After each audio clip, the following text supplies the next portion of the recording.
আসসালামু আলাইকুম আমার প্রিয় ভাই ও আপুরা দেশ ও দেশের বাহিরে যেখান থেকে আমার ভিডিও দেখছেন সবাইকে জানাই আন্তরিক শুভেচ্ছা।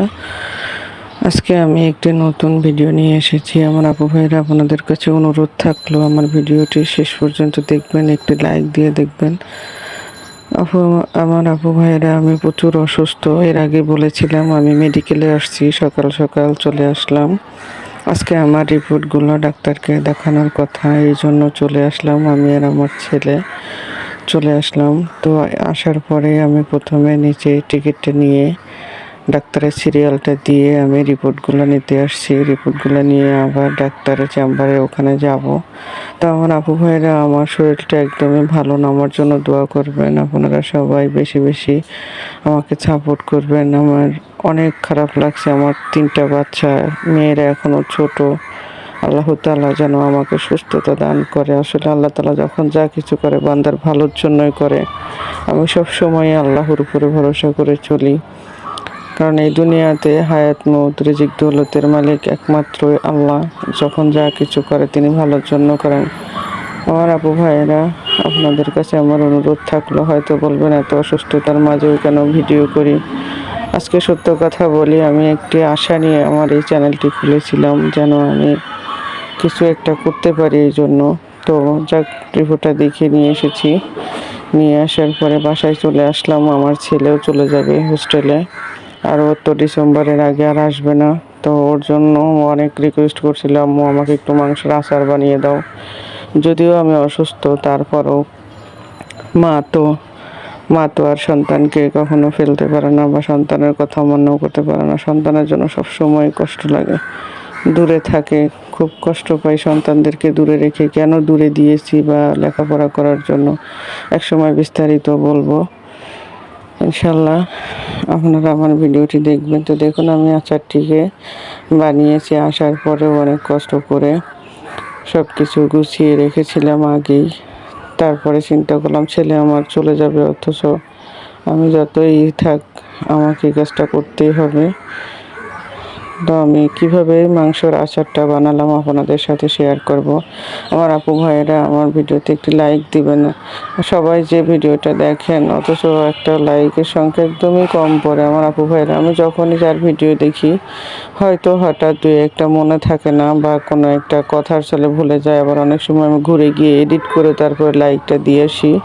তো আমার আপু ভাইয়েরা, আপনারা সবাই আমাকে একটু লাইক দিয়ে ভিডিও দেখবেন। আমি এখানে শুধু একদম সলিড মাংস, যেটা গোস্ত, আমি প্রায় 2 কেজির বেশি নিয়েছি, এই জন্য আমি 2 চা চামচ দিয়ে দিলাম আদা বাটা, 2 চা চামচ দিয়ে দিলাম রসুন বাটা।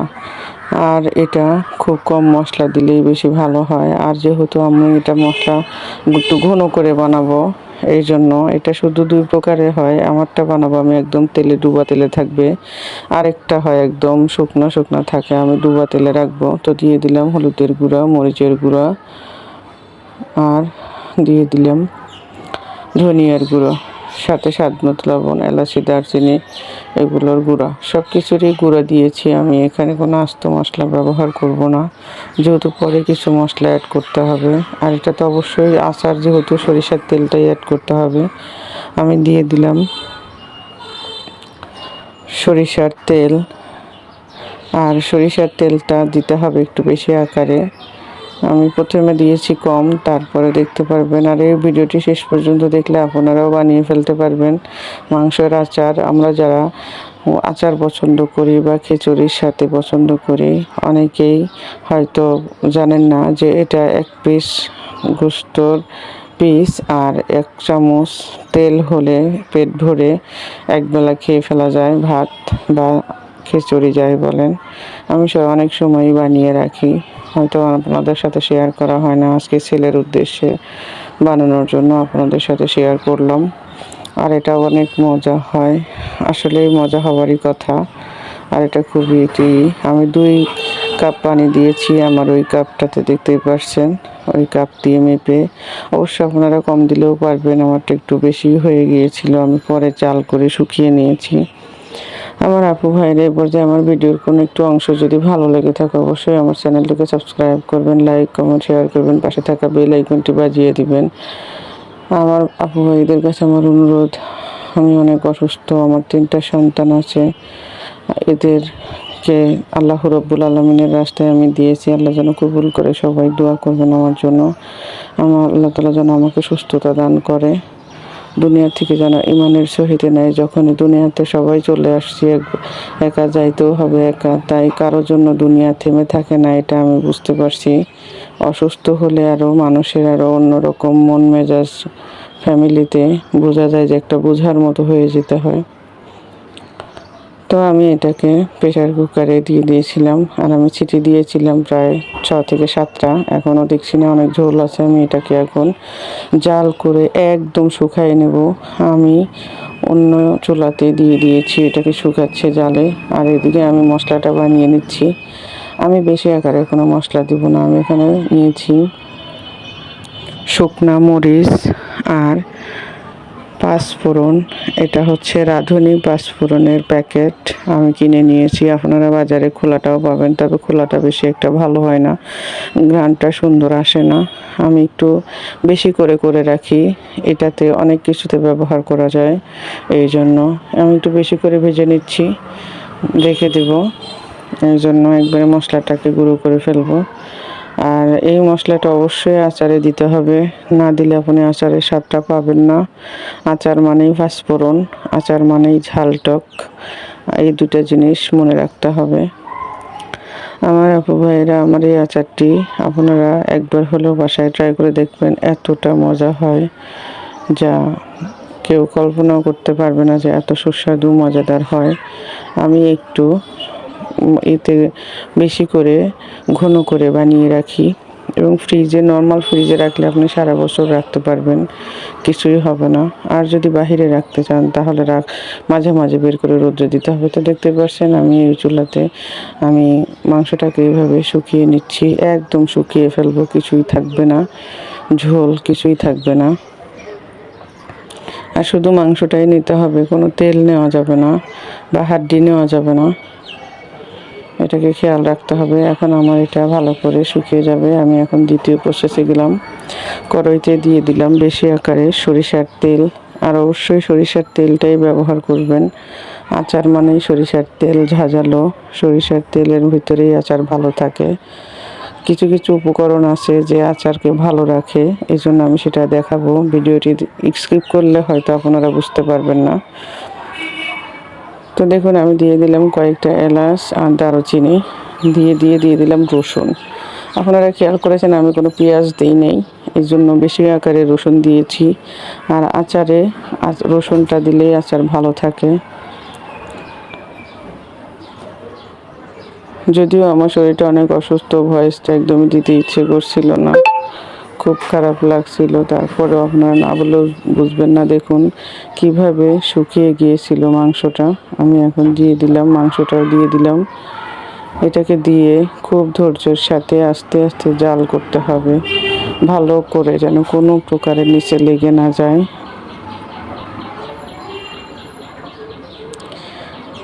যতই তেল থাক না কেন লেগে যাওয়ার সম্ভাবনা আছে, যেহেতু এখানে মশলাটা আছে, এই জন্য বারবার নাড়া দিতে হবে, পুড়ে গেলে আচারটা তিতা হয়ে যাবে। আমি এভাবে সব কিছু মিলিয়ে নিচ্ছি। আর যেহেতু আচার মানে টক শব্দটা লাগে, আমি টকটা হওয়ার জন্য দিয়ে দিলাম কিছু তেঁতুলের রস। তেঁতুল, আমার গাছের তেঁতুলটাকে আমি ভিজিয়ে রেখেছিলাম, সেটাকে আমি দিয়ে দিলাম। আপনারা চাইলে এখানে আর একটু কম বেশি করে দিতে পারেন, কিন্তু তেঁতুলটা দিবেন। আর আমি মশলাটাও গুঁড়ো করে নিয়েছি, এখন দিয়ে দিব মশলার গুঁড়োটা। মশলার গুঁড়োটা 2বারে ব্যবহার করতে হবে। এখন আমি দিয়ে দিলাম একবার, যেন আচারের সাথে ভালো করে মিশে আচারের ভিতরে ঢোকে। আর অবশ্যই আপনারা লবণটা ট্রাই করে দেখবেন, লবণটা 100% ভালো করে দিতে হবে, কম বেশি হলে কিন্তু আচারের মজাটা থাকবে না। আমি অনেক সময় ধরে অফ ক্যামেরাতে এভাবে জাল করে নিয়েছি, দেখতে পাচ্ছেন সুন্দর কালো এবং সিদ্ধ হয়ে যাবে, সফট হয়ে যাবে মাংসগুলো। আচার সবাই পছন্দ করে, আর এই আচারটা তো যারা গরুর মাংস খায় তাদের তো অনেক প্রিয়, আমি মনে করি। একবার খেলে বারবার খেতে ইচ্ছে করবে। আর আমার ছেলেও মাদ্রাসায় থাকে, এই জন্য আমি দিয়ে দিলাম আমি এখন ভিনেগার 2 চামচ ভিনেগার দিয়ে দিলাম। এখানে প্রায় 4 টেবিল চামচ বলতে গেলে হবে। এখানে দিয়ে দিলাম। এটাতে দেওয়াতে আরও আচারটা বেশি ভালো থাকবে, বেশি দিন ভালো থাকবে।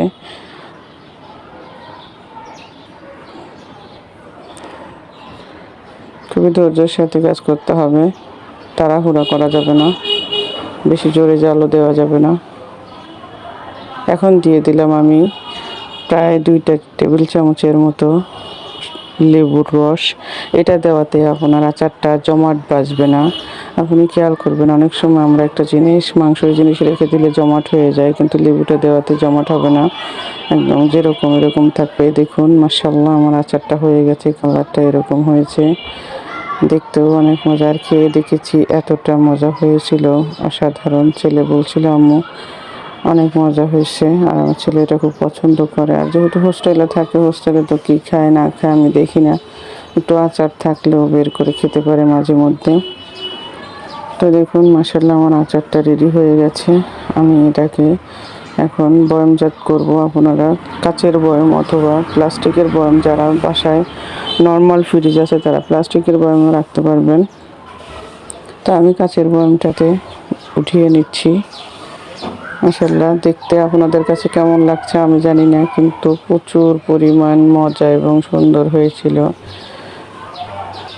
মাশাআল্লাহ আমার আপু ভাইয়েরা, আমার জন্য আবারও বলি দোয়া করবেন। আপনাদের দোয়া আল্লাহ রাব্বুল আলামিন ফিরিয়ে দিবে না।